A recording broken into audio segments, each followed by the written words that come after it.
날이 정말 많이 더워진 7월의 여름입니다. 이 핸드폰에서 계속해서 이 경보가 울리고 있습니다. 폭염주의보, 폭염경보가 재난 문자로 계속해서 날아오고 있고, 정말 이 무더위 가운데서는 가만히 서 있기만 해도 온몸에서 땀이 정말 비처럼 주룩주룩 흐릅니다. 하루에 샤워를 3번씩 해도 찝찝하고, 에어컨을 정말 하루 종일 틀어놓지 않으면 도저히 버틸 수가 없는 이 여름. 특히 이런 더운 여름날 유달리 우리의 신경을 거슬리게 하고 좀 찝찝하게 만드는 것이 하나 있다면은 그것이 바로 냄새일 것입니다. 특히 땀 냄새입니다. 저는 땀이 좀 많은 편입니다. 그래서 옷을 굉장히 여름이면은 여러 벌을 준비해서 갈아입는 편이고요. 또 땀나는 걸 막아보려고 향수도 뿌리고 페브리즈도 뿌리고 데오도란트라는 것도 있습니다. 그런 것도 좀 바르고, 또 땀에 절은 옷을 말끔하게 만들기 위해서 섬유유연제도 많이 넣고, 이렇게 이 여름을 보내는 우리의 일상을 보면은 참 다양하고 또 오묘한 냄새들이 우리 주변을 가득 메우고 있는 것을 알 수 있습니다.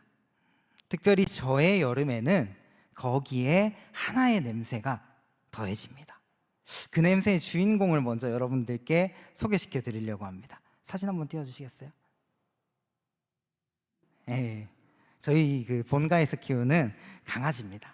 강아지 냄새가 있습니다. 저희 집에서는 저 아이를 애기라고 부릅니다. 애기야 애기야 하고 부르는데, 사실 애기치고는 조금 많이 큽니다. 몸무게가 한 30kg 나가고요. 골든 리트리버 종인 저희 집 막내딸의 이름은 하루입니다. 하루에게서는 냄새가 나는데, 이 강아지들에게 나는 냄새를 속칭 꽃순내라고 합니다. 하루한테는 근데 이 꽃순내가 정말 많이 납니다. 그 이유가 있습니다. 저 아이가 저렇게 보여도 목욕하는 걸 정말 싫어합니다. 보통 강아지들, 특히 골든 리트리버 종류는 수영을 굉장히 잘하는 개로 알려져 있는데, 저희 집 하루는 물을 무서워합니다. 그래서 물을 뿌려도 싫어하고, 목욕 한번 시키려고 하면은 반항하고 계속 도망가고, 그래서 정말 목욕 한번 시키려고 하면은 전쟁을 치러야 됩니다. 날이 추울 때는 목욕을 좀 덜 해도 괜찮습니다. 그런데 요즘과 같이 덥고 습한 날이면 어떻겠습니까?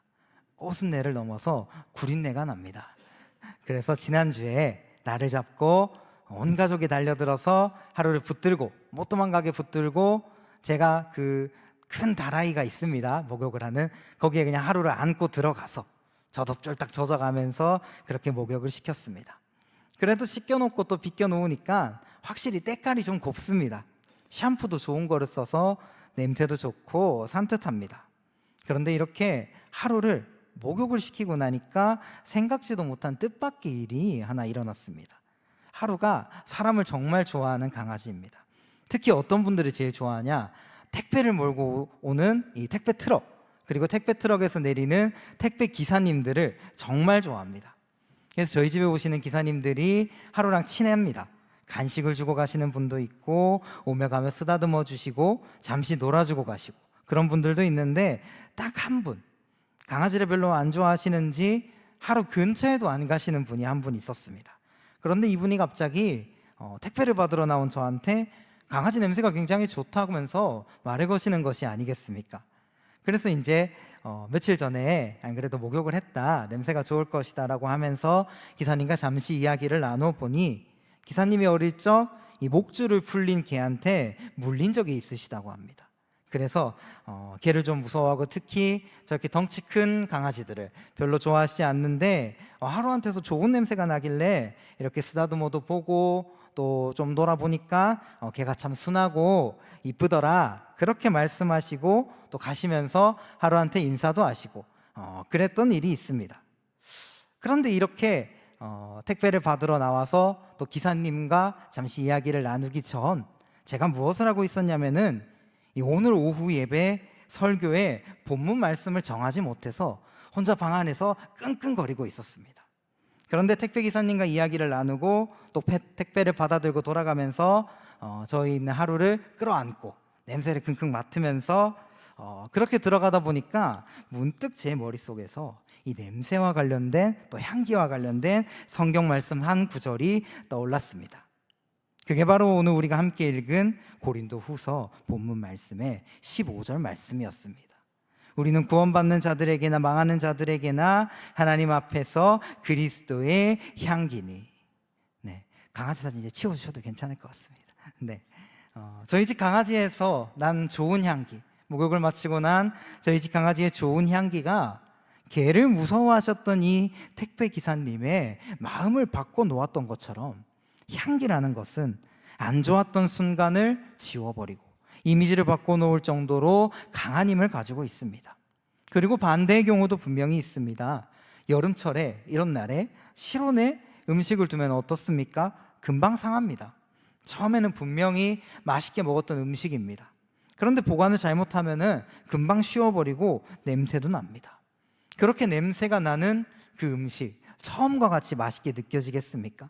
썩은 내와 같은 그 냄새를 맡으면서도 우리가 그 음식을 좋아할 수 있겠습니까? 그 음식까지 싫어질 것입니다. 향기란 이처럼 강력한 힘을 가지고 있는데, 오늘 본문 말씀에서 사도 바울이 우리 그리스도인의 삶을 이 강력한 향기, 냄새에 비유하여 설명하고 있습니다. 우리가 그리스도 안에서 행할 때 우리의 삶이 향기를 풍긴다는 것입니다. 그리고 그 향기는 좋고 나쁘고의 문제를 넘어 생명을 살리기도 하고 또는 사망을 드러내기도 하는 영적 향기입니다. 더 나아가 사도 바울은 본문 15절에서 이렇게 선포합니다. 우리는 하나님 앞에서 그리스도의 향기니. 여기서 바울이 말하는 향기는 고대 로마의 풍습 중 하나인 개선 행진과 관련이 있습니다. 로마에서는 전쟁에 이기고 돌아오는 군대와 또 장군을 환영하는 개선 행진 가운데 꼭 이 향을 피웠습니다. 전쟁에서 이기고 돌아오는 군대, 전쟁을 승리로 이끈 장군, 또 승리를 거둔 그 로마 백성들까지 승리의 편에 있는 사람들이 그 향 냄새를 맡을 때는 어떻겠습니까? 너무 좋습니다. 그야말로 그 향은 승리의 냄새입니다. 그러나 개선행진 가운데 꼭 승리의 편에 서 있는 사람들만 있는 것은 아닙니다. 전쟁에서 지고 잡혀온 전쟁 포로들도 있습니다. 이 전쟁 포로들이 개선행진이 끝나고 난 후에 어떻게 되냐면 대부분은 다 처형당해 죽을 운명입니다. 그렇다면 이들에게 그 향 냄새는 어떻겠습니까? 죽음의 냄새입니다. 향은 승리를 상징했지만 패배한 자들에게는 심판의 냄새였다는 것입니다. 바울은 말합니다. 우리가 세상에서 살아갈 때 우리는 그리스도의 승리의 행진 가운데 있는 자들이며 그 향기를 세상 가운데 흘려보낸다고 말입니다. 그리고 그것은 어떤 이에게는 생명이겠지만 어떤 이에게는 심판으로 느껴진다고 말합니다. 그렇다면 우리가 풍기고 있는 그 냄새, 그리스도의 승리의 행진 가운데 있는 우리가 세상 가운데 풍기는 그 냄새, 여러분 한 사람 한 사람이 풍기고 있는 그 냄새는 과연 어떤 향기이겠습니까? 세상에는 수많은 냄새들이 있습니다. 우리가 쉽게 코로 맡을 수 있는 냄새들도 있고요. 그것을 넘어선 거짓의 냄새, 또 욕심의 냄새, 질투의 냄새, 이기심의 냄새, 절망의 냄새, 이런 것들과 같이 부정적이고 안 좋은 감정들이 냄새로 표현됩니다. 그러한 세상 가운데 우리는 과연 예수 그리스도의 향기를 풍기고 있습니까? 우리는 그리스도인으로서 마땅히 세상 가운데 예수 그리스도의 향기를 풍겨야 합니다. 그렇다면 우리가 풍겨야 할 이 그리스도의 향기란 과연 어떤 것입니까? 그리스도의 향기란 그분의 성품과 속성을 닮은 사랑의 향기, 용서의 향기, 자비의 향기, 공의의 향기, 진리의 향기, 거룩함의 향기, 복음의 향기, 곧 생명의 향기입니다. 세상은 교회와 그리스도인들이 풍기는 이 향기를 통해 그리스도의 사랑을 느낍니다. 우리의 삶에서 풍겨지는 향기는 이런 그리스도 예수님을 나타내는 향기가 되어야 합니다. 우리는 예수님 그리스도의 향기가 되어 그리스도의 향기를 세상 가운데 널리 퍼뜨려야 합니다. 그러나 우리가 분명히 알아야 할 것은 우리가 그리스도의 향기를 풍긴다고 해서 모두가 그것을 생명의 냄새로 맡게 되는 것은 아니라는 것입니다. 어떤 이에게는 생명의 냄새이겠지만 어떤 이에게는 심판의 냄새처럼 느껴집니다. 그리스도의 향기를 심판의 냄새로 맡는 이들이 어떻게 이것을 좋아하고 반길 수 있겠습니까? 또한 자신에게 이 심판의 냄새로 맡아지는 이 향기를 풍기는 이들을 어떻게 좋아하고 어떻게 사랑하겠습니까? 오히려 공격합니다.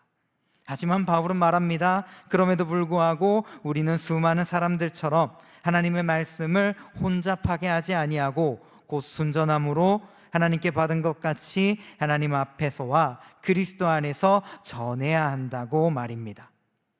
왜냐하면 우리가 전해야 할 이 냄새, 이 향기, 이것은 나에게서 나는 것이 아니라 하나님께로부터 받은 그러한 향기이기 때문입니다. 그렇기 때문에 우리는 세상 가운데 길이길이 남을 향기를 전하며 나아가야 합니다. 세상은 우리의 말보다 우리의 삶으로 나타내는 그리스도의 향기를 더욱 잘 기억할 것입니다.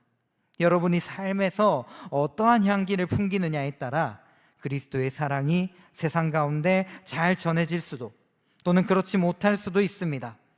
그렇기 때문에 여러분의 가정, 직장, 학교, 또 여행지, 여러분의 이웃을 만나는 곳 어디든 여러분은 그 모든 곳에서 그리스도의 향기를 남겨야 합니다. 어떤 사람은 그것을 심판의 냄새로 맡고 싫어하고 외면하며 공격할지도 모릅니다. 그러나 어떤 사람에게는 그것이 처음 맡아보는 생명의 냄새가 될 것입니다. 그리고 그 향기를 통해 하나님께서는 또 한 사람을 생명 가운데로 이끄실 것입니다. 꼭 기억하시기를 바랍니다. 우리 그리스도인들은 세상 가운데 널리 퍼져나가야 할 그리스도의 향기입니다. 구원으로 우리를 이끌 변하지 않을 복음의 향기입니다. 모두에게 전해지는 그리스도의 사랑의 향기입니다. 여러분의 삶이 그렇게 그리스도로 향기로운 삶이 되어 그 향기를 세상에 흘려보낼 수 있기를 바랍니다. 그렇게 주님을 세상에 전하는, 주님의 사랑을 세상에 전하는 그리스도의 향기로서 이 세상을 온전하게 살아나갈 수 있는 우리 운남의 모든 성도들이 되시기를 바랍니다.